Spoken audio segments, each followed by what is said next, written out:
থেকে আজকের আন্দোলনের গুরুত্বপূর্ণ কথা শুনতেছিলাম। সুতরাং স্পষ্ট ভাষায় বলে দিতে চাই, ভারত সরকার তুমি এখান থেকে শিক্ষা গ্রহণ করো।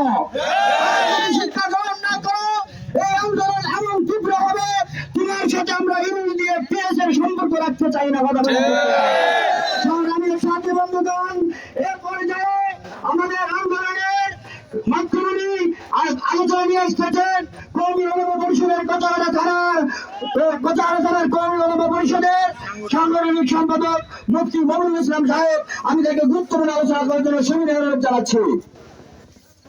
আসসালামু আলাইকুম ওয়া রাহমাতুল্লাহি ওয়া বারাকাতুহু। ইন্নাল হামদুলিল্লাহ ওয়াস সালাতু ওয়াস সালামু আলা রাসূলিল্লাহ।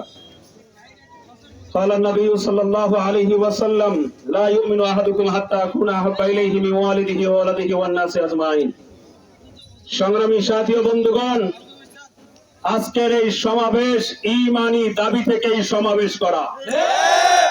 আজকের সমাবেশ প্রমাণ করছে, আমি স্পষ্ট ঘোষণা করে দিচ্ছি, আমার বাবাকে গালি দিবা সহ্য করে নেব, আমার মাকে গালি দিবা সহ্য করব, আমার ভাইকে কটাক্ষ করবা সহ্য করব, আমাকে গালি দিবা মাফ করব, কিন্তু নবীর গায়ে নবীর চরিত্র নিয়ে কেউ কথা বললে সহ্য করা হবে না।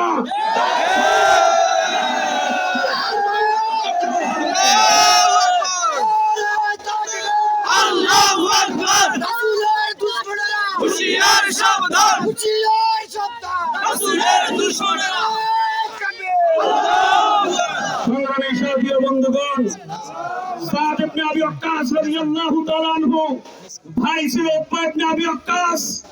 উতবা ইবনে আবি ওয়াক্কাস রাসূলের মাথায় যখন পাথর ঢিল মেরেছিল, রক্ত পড়ছিল, রাসূল মলিন অবস্থায় উহুদের ময়দানে সাদ ইবনে আবি ওয়াক্কাস রাদিয়াল্লাহু তাআলা আনহু শুনতে পেয়ে মনে করে নেই যে আমার ভাই, মনে করে নেই আমার রক্তের ভাই, সঙ্গে সঙ্গে কসম করে বলেছে, ওয়াল্লাহি উতবা ইবনে ওয়াক্কাসকে যতক্ষণ কতল করব না, ততক্ষণ আমি বাড়ির দিকে ফিরবো না।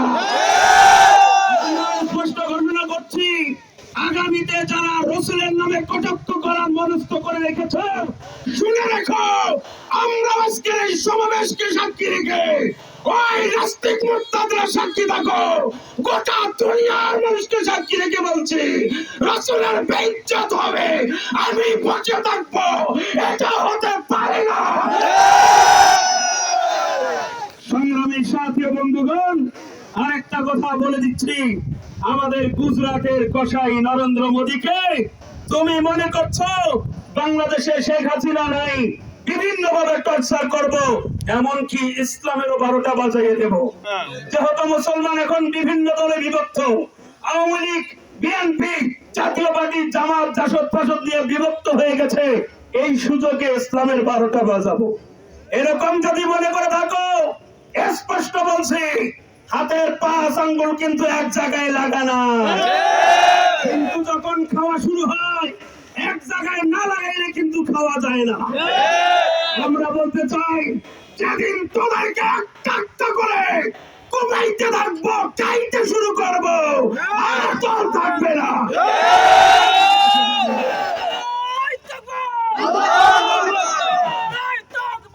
আল্লাহু আকবার, হুশিয়ার সাবধান, হুশিয়ার সাবধান।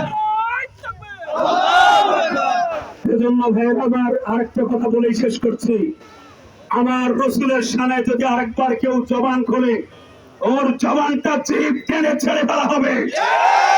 যদি কেউ আমার রাসূলের শানে হাত বাড়ায়, ওর হাতটা ভেঙে দেওয়া হবে।